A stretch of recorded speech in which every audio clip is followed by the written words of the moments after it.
Okay. You cannot. 21 incident reports since January 25th of this year. A 17-year-old defendant, 2 felony charges, and a second chance hanging by a thread. This isn't routine. It's a legal powder keg. Christopher Bushnell walked into court with plea deals that could have kept him out of prison. But what he did behind bars may have destroyed that lifeline.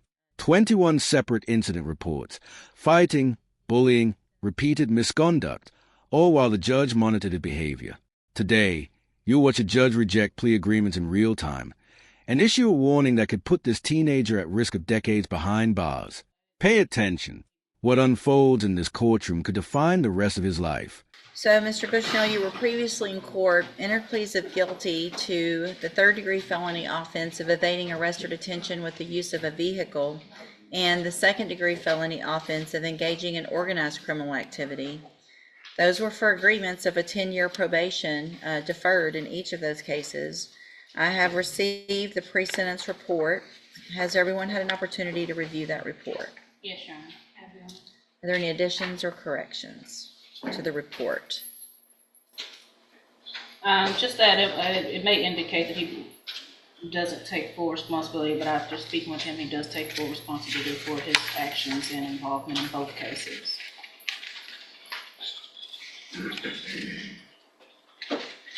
I've also reviewed jail incident reports. Have you both been given a copy of those? Yes, Your Honor. So you're 17 now? Yes, ma'am. December 26th.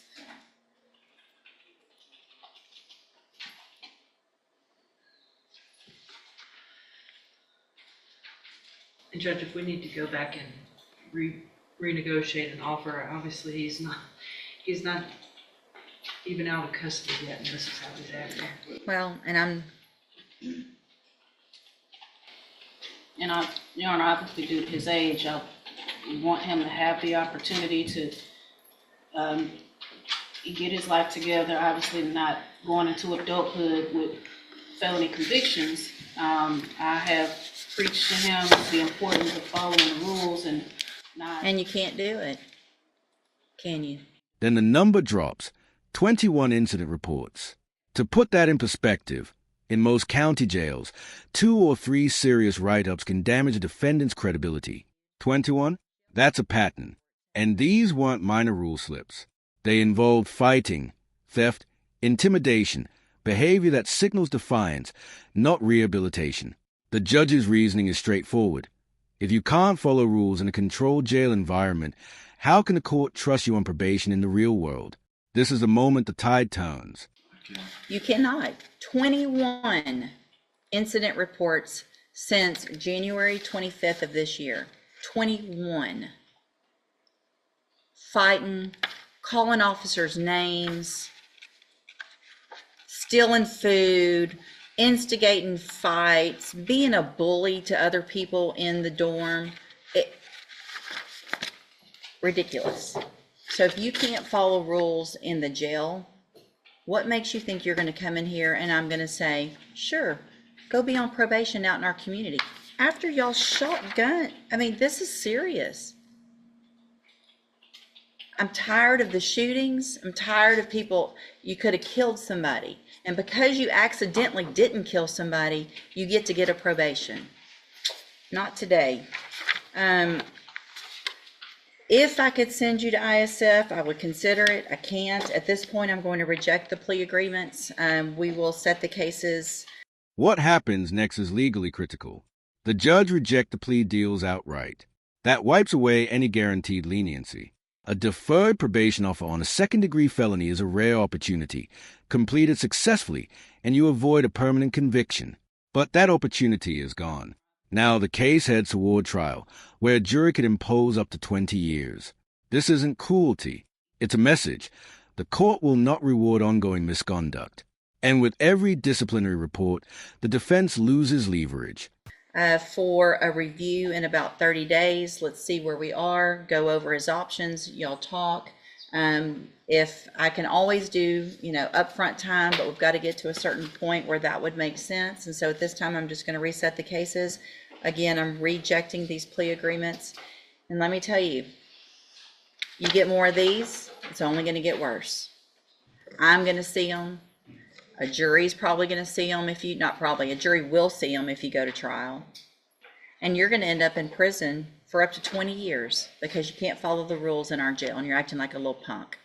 So go stop acting like a punk, prove that you can behave, then we'll see what happens. When you come back next, I'll see how many of these I have. Go back with the bailiff.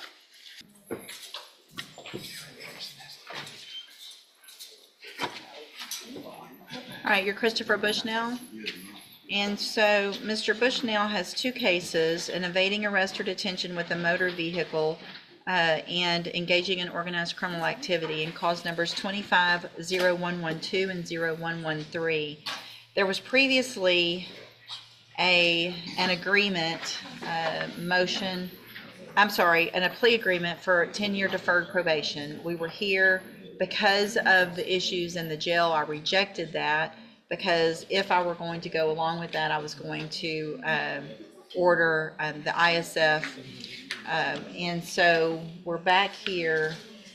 And then, so let me ask you, I should tell you what's bad is when I remember stuff, Mr. Bushnell. Your birthday's in October, right? No, December.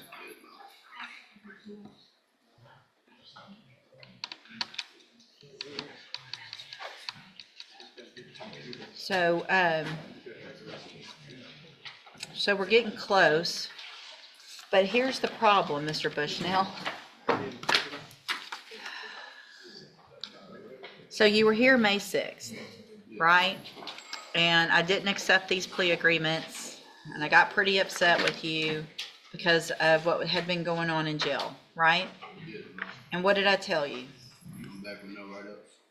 You know how many write-ups you've gotten since May 6th? When asked how many write-ups he's had, the defendant responds, "Too many to count." In a courtroom, tone matters. Judges read attitude as closely as evidence. What might sound like sarcasm or indifference can shift perception instantly. When a judge senses a lack of seriousness, rehabilitation starts to look unlikely, and public safety becomes a priority. If you were on the bench, will that response make you more inclined to offer probation? You want to take a guess? Too many to count. Too many to count. May 6th, you got, since then, 1, 2, 3, 4, 5, 6, 7, 8, 9, 10, 11. 11 more. Fighting, same things. Fighting, not following the rules, calling names. I mean, same thing.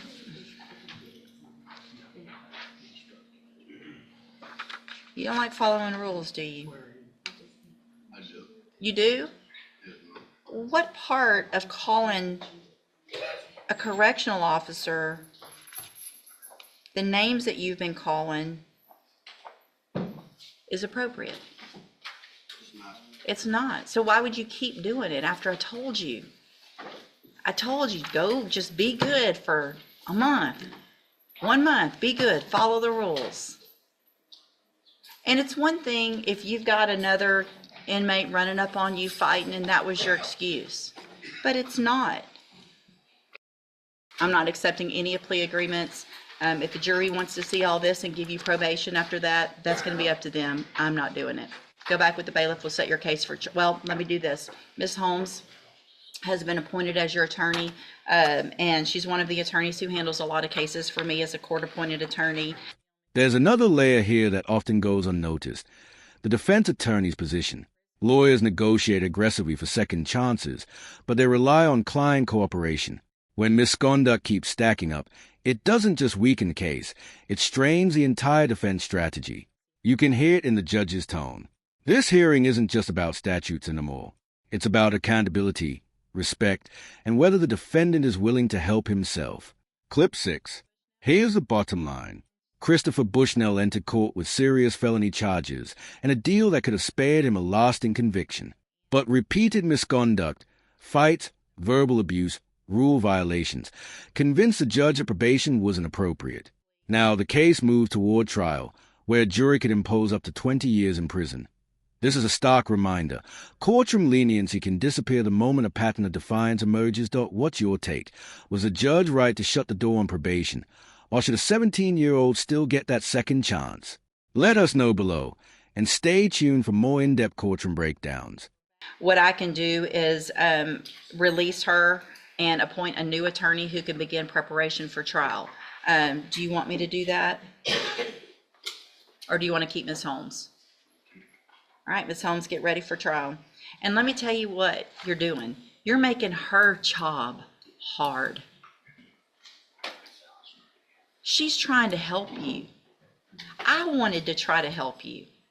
If you came in today and didn't have all this nonsense, I'm looking at it over and over, calling them the B word, not doing what you're supposed to, saying, I don't care, write me up, I don't care. If you don't care, then I don't care. Because I tried last time when we had this conversation. So your case is going on the trial docket, and again, we'll let a jury decide what to do with you. Go back with the bailiff.